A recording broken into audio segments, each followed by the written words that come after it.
अस्सलाम वालेकुम, कैसे हैं आप सब लोग। आज जो है हमने जो एडवांस्ड इन्वर्टेब्रेट्स हैं जिनके अंदर आर्थ्रोपोड्स आ जाते हैं, क्रस्टेशियंस आ जाते हैं, उनके अंदर हार्मोन्स के बारे में पढ़ना है कि वो जो हार्मोन्स होते हैं वो किस तरह से ग्रोथ को कंट्रोल करते हैं, किस तरह से उनकी मैच्योरेशन करती हैं और फिर उनकी रिप्रोडक्शन कैसे कराती हैं, उससे उनके नए ऑफस्प्रिंग कैसे प्रोड्यूस होती हैं।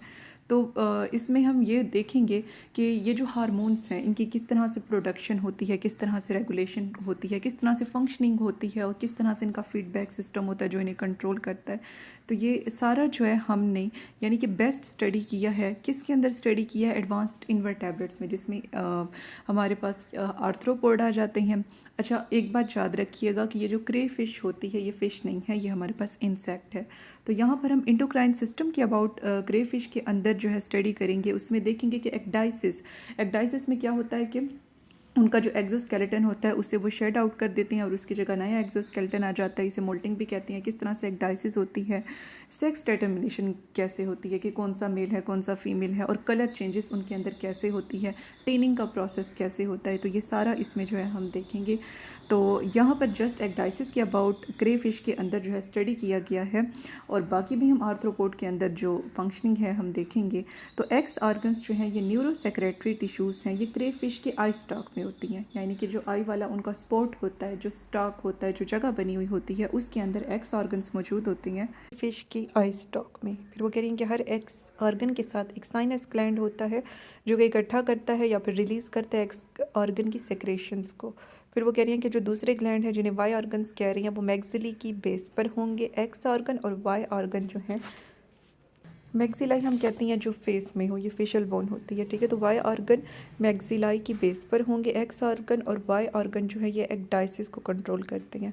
एप्रोप्रिएट स्टिमुलस नहीं है तो x organ mould inhibiting hormone खारिज करेगा, पैदा करेगा और साइनस ग्लैंड इसे खारिज करेगा। जो टारगेट है इस हार्मोन का वो वाई ऑर्गन है। जब MIH ज़्यादा मकदार में होगा तो वाई ऑर्गन इनएक्टिव हो जाएगा। फिर वो कह रही हैं कि जब एप्रोप्रिएट इंटरनल या एक्सटर्नल स्टिमुलाई आएगी तो तब MIH रिलीज़ नहीं होगा एक्स ऑर्गन से। तो x organ neuro secretary tissues हैं, ठीक है। ये न्यूरो सेक्रेटरी टिश्यूज़ हैं जो कि क्रे फिश के आई स्टॉक में होते हैं। ये एप्रोप्रिएट स्टिमुलस नहीं है तो फिर क्या होता है कि x organ moult inhibiting hormone release करेगा जो कि जाकर एक्ट करेगा वाई ऑर्गन के ऊपर। अच्छा, एक्स ऑर्गन के साथ एक साइनस होती है, एक्स ऑर्गन वो हार्मोन पैदा करता है, वो साइनस वो रिलीज़ करती है और फिर साइनस उस हार्मोन को इकट्ठा करता है, रिलीज़ करता है, ठीक है। तो फिर ये जाकर वाई ग्लैंड पर एक्ट करेगा। तो ये जाकर जो है वाई ग्लैंड पर एक्ट करता है, ठीक है। तो फिर वो कह रही हैं कि जब MIH फिर ज़्यादा होगा तो जाहिर सी बात है वाई ग्लैंड इनएक्टिव हो जाएगा। अब इसके अपोजिट अगर हम देखें कोई स्टिमुलस आ जाती है तो एक्स ग्लैंड फिर मोल्ट इनहिबिटिंग हार्मोन को रिलीज़ नहीं करता। और जो हमारे पास वाई ऑर्गन है वो मैक्सिली की बेस पर होता है। एक्स और वाई ऑर्गन मिलकर एक्डाइसिस को कंट्रोल करते हैं। जो वाई ऑर्गन होता है वो एक्डाइसोन रिलीज़ करेगा जिससे मोल्टिंग होगी। जो सीक्वेंस है इन इवेंट्स का इंसेक्ट में वो मतलब कि क्रस्टेशियन की तरह ही है, बस फ़र्क सिर्फ यही है कि जो इंसेक्ट होते हैं उनके अंदर मोल्ट इनहिबिटिंग हार्मोन रिलीज़ नहीं होता। एप्रोप्रिएट स्टिमुलस CNS के पास जाएगी, वो एक्टिवेट करेगी कुछ न्यूरो सेक्रेटरी सेल्स को जिन्हें हम पार्स इंटरसेरिब्रेलस कहते हैं, ऑप्टिक लोब्स में ब्रेन के। ये सेल्स फिर हार्मोन एक्डाइसियोट्रोपन रिलीज़ करेंगे जो कि एक्सोन कॉर्पोरा कार्डियाका के पास भेज देंगी, जो कि न्यूरॉन्स का मैस है जो कि ब्रेन के साथ पड़ा होता है। तो जो हमारे पास वाई ऑर्गन होंगे वो मतलब कि एक्डाइसोन रिलीज़ करेंगे और फिर क्या होगा, यानी कि जब स्टिमुलस है तो मोल्ट इनहिबिटिंग हार्मोन रिलीज़ ना हुआ तो वाई हार्मोन ने एक्डाइसोन रिलीज़ किया जिससे एक्डाइसिस होगी। फिर वो कह रहे हैं कि क्रस्टेशियन की तरह इंसेक्ट में सीक्वेंस होता है, बस फ़र्क सिर्फ यही है कि इसके अंदर MIH moult inhibiting hormone insect में रिलीज़ नहीं होता। अब इंसेक्ट में कैसे होता है कि CNS के साथ न्यूरो सेक्रेटरी सेल्स पड़ी हैं जिन्हें हम पार्स इंटरसेरिब्रेलस कह रहे हैं, जो कि एक्डाइसियोट्रोपन रिलीज़ करेंगे जो कि एक्ट करेगा सेरिब्रेला जो कि एक्ट करेगा कॉर्पोरा कार्डियाका के ऊपर, ठीक है। कॉर्पोरा कार्डियाका क्या है? ये मैस है न्यूरॉन का ब्रेन के अंदर।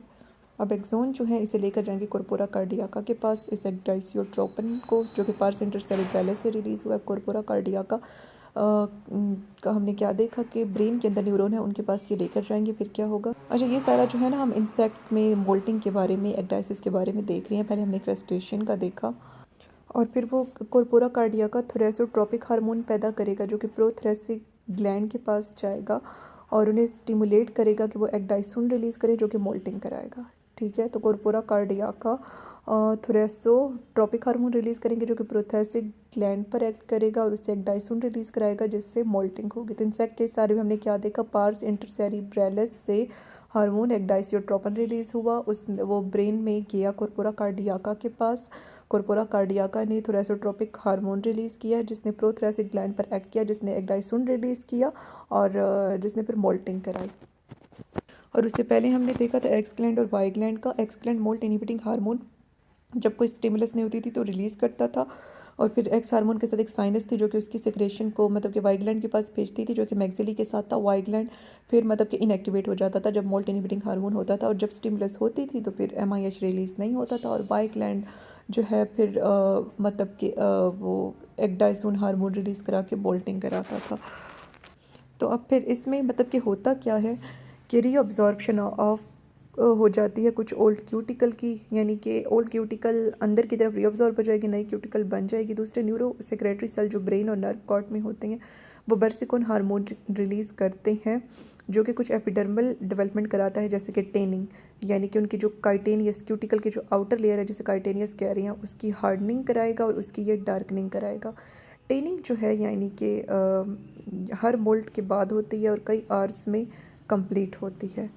ठीक है, फिर वो कह रहे हैं कि एक और हार्मोन होता है जिसे जुवेनाइल हार्मोन कहते हैं, और यानी कि इसमें ओल्ड क्यूटिकल रीअब्जॉर्ब हो गई, नई बन गई। और फिर वो कह रही हैं कि कुछ न्यूरो सेक्रेटरी सेल जो ब्रेन और नर्व कॉर्ड में होते हैं वो बर्सिकोन रिलीज़ करती हैं जो कि टेनिंग कराते हैं। टेनिंग क्या है कि हार्डनिंग क्यूटिकल की जो आउटर लेयर है जैसे काइटिनियस लेयर कह रहे हैं। टेनिंग में क्या होता है कि एक तो वो डार्क हो जाती है और फिर वो हार्ड भी हो जाती है साथ, और हर मोल्ड के बाद टेनिंग का अमल होता है जो कि सेवरल आवर्स में कंप्लीट होता है। फिर वो कह रहे हैं कि एक और हार्मोन जुवेनाइल हार्मोन जिसे जेएचपी कहते हैं वो भी मॉर्फोलॉजिकल डिफरेंशिएशन में शामिल है जो कि मोल्टिंग के दौरान होती है। वो कह रहे हैं कि इंसेक्ट के ब्रेन के साथ कॉर्पूरा पेयर शक्ल में कॉर्पूरा एलेटा होते हैं। ये जो कॉर्पूरा एलेटा होते हैं ये जुवेनाइल हार्मोन पैदा करती हैं। इनकी हाई कॉन्सेंट्रेशन इंसेक्ट के ब्लड में डिफरेंशिएशन को रोक देगी। डिफरेंशिएशन मतलब ख़ास किस्म की फंक्शंस हर पार्ट को मिल जाते हैं। फिर वो कह रहे हैं कि जब अप्रोप्रिएट इन्वायरमेंट स्टिमुलस होगी तो कॉर्पोरा एलेटा जुवेनाइल हार्मोन पैदा कम करेगा या नहीं करेगा, जिससे इंसेक्ट का जो लार्वा होगा वो डिफरेंशिएट होगा प्यूपा में। प्यूपा फिर कोकोन बनाएगा, एक हार्ड कवरिंग अपने गिर्द बनाएगा ओवर विंटर यानी सर्दियों का मौसम गुजारने के लिए। फिर जब स्प्रिंग आएगी तो फिर एक्डाइसोन की जो सर्ज है यानी कि उसकी जो मिकदार है जो कि एब्सेंस में जेएच के रिलीज़ हुई है वो प्यूपा को फिर एडल्ट मोथ में, मोथ मॉस्किटो को कहते हैं, उसमें बदल देगी। तो इस सारे में हमने क्या देखा कि इंसेक्ट के ब्रेन के साथ जो है कुछ पेयर्ड स्ट्रक्चर होते हैं जिसे कॉर्पोरा एलेटा कहते हैं जो कि फिर जुवेनाइल हार्मोन रिलीज़ करते हैं जो कि डिफरेंशिएशन को रोकता है। जब स्टिमुलस नहीं है तो ये भी रिलीज़ नहीं होगा कॉर्पोरा एलेटा से, तो फिर क्या होगा कि लार्वा प्यूपा में और प्यूपा को कोन में बदलेगा, और विंटर फिर जब स्प्रिंग आएगी तो एक डाइसोन रिलीज़ होगा और फिर ये इसे एडल्ट मोथ में बदल देगा। ठीक है, तो ये सारा हमने आर्थ्रोपोड का देखा। पहले हमने एक्स ग्लैंड और वाई ग्लैंड का देखा था, मोल्ट इनहिबिटिंग हार्मोन के हवाले से पार्स इंटरसेरिब्रैलस इंसेक्ट के अंदर वो मैकेनिज्म देखा था, और फिर उसके बाद हमने ये जुवेनाइल हार्मोन का देखा। ठीक है, और इससे थोड़ा पहले हमने बर्सिकोन हार्मोन का पढ़ा कि वो टेनिंग कराएगा। तो एक्स ग्लैंड वाई ग्लैंड का पार्स इंटरसेरिब्रैलस, और फिर ये टेनिंग वाला अमल बर्सिकोन करा रहा है, और फिर ये एंड पर ये जो हमने मतलब कि देखा डिफरेंशिएशन से रोकने वाला हार्मोन जो कि कॉर्पोरा एलेटा से रिलीज़ होता है जुवेनाइल हार्मोन। तो ये सारा हमारे पास आर्थ्रोपोड का हो गया। तो मिलते हैं फिर नेक्स्ट किसी टॉपिक के साथ, तब तक के लिए अल्लाह हाफिज़। मेरा चैनल सब्सक्राइब करना मत भूलें।